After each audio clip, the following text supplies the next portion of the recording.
Letting the silence speak. So in 2020, the residents of Ankawa and Karashkosh, Iraq, formed a soccer league, and they wanted to try to bridge a hostile divide between Christian and Muslim residents. 6 years earlier, over 100,000 Christians had been driven from their homes by Islamic State terrorists, and many of them felt betrayed by their Muslim neighbors. Researchers and political scientists wanted to test whether sports could bring people together. And political scientist Salma Musa of Stanford University employed the contact hypothesis, a theory that suggests human contact with enemies can help heal conflict. They found a league of 51 teams intentionally mixed with Christian and Muslim players. And the contact hypothesis correctly predicted that while they played together, new bonds of camaraderie were formed among the teams. Residents were less hostile to one another and people enjoyed playing together. But as you might surmise, contact and sports are really only the beginning of the process. To heal deep divides takes, divine intervention, a process still ongoing today. And Jesus's world had their own version of deep ethnic and religious hatred between Galileans and Sidonians. If there was ever going to be an opportunity to share the gospel, he would need to make the first contact. Who better to reveal the problem and to start the process than a mother from that place? So in Matthew 15, Jesus withdraws, as he often does, to a place thick with, he withdraws often, but not necessarily to a place so thick with hatred and resentment and hope. These are the kind of people Isaiah promised one would be a part of God's family. Even before the church decided to welcome Gentiles, those who were not Jewish, God had already begun integrating non-Jews into his plan. It's one thing to have a plan. It's quite another to work in a particular region, in a place at that time. Why here? Jesus wants to be part of the plan in his generation. The Tyrians and the Sidonians had long history. They were idolaters and sworn enemies of the Galileans. When the Romans attacked Jerusalem, the people from Tyre took the Jewish people captive and imprisoned them. It was an ancient world equivalent to October 7th, 2023 in Israel, yet worse.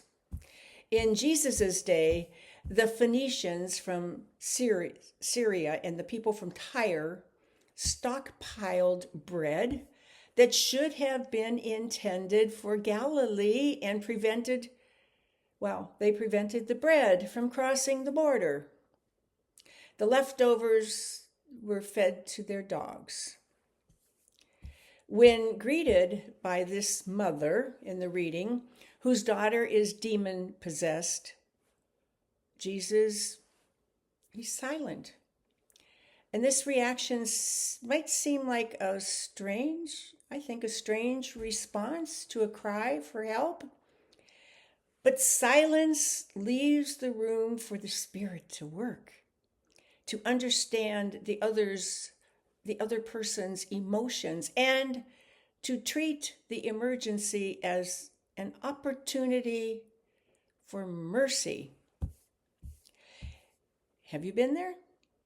Maybe you've been in the grocery store, Kroger, and you run into a former coworker who betrayed you at the office. And what is there to say? Our first reaction is maybe to turn away, make sure you're not seen, or silence. Silence. Jesus uses silence this time to feel the weight, the weight of the separation. Everyone is wrong, both Jews and Gentiles. This situation illustrates, as Paul said, that all are disobedient. And that doesn't excuse what the Tyrians and Phoenicians have done with the Galilean bread. Jesus names it. It's not right to take the food of children and throw it to the dogs. The mother responds by naming her own condition. She's been treated like a dog herself by her own people and the Jewish people. Her daughter's condition has left her to beg. Her own people can't or won't help her. And the only person she would ever have thought of turning to is the one that she calls Lord, Son of David. Well, this wise mother knows she's leaning into the character of a king known for humility and mercy and wisdom. He fights with love and prayer in the face of jealousy and resentment. Only two other characters in Matthew use this title, blind men. Matthew 9, verse 7, and 20, verse 30. And the crowds, on Palm Sunday, Matthew 21, verse 9. So out of the silence, out of the shh, the disciples receive a lesson in the one great skill most of us lack today, the ability to pay attention to the needs that are right in front of us. Not every emergency demands immediate attention, but emergencies often alert us to deeper problems below the surface.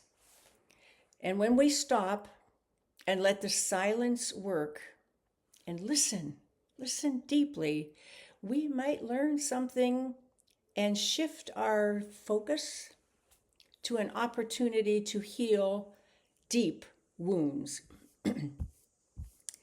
Jesus becomes so touched by her response, he can't help but say, "Your daughter is healed." She returns home to find her daughter lying in bed and resting. So what does this mean? What does this mean for us? For family dynamics, church dynamics, any kind of dynamics? We have to remember Jesus is bread for the world, and he's also sent us to places where there is awkward silence.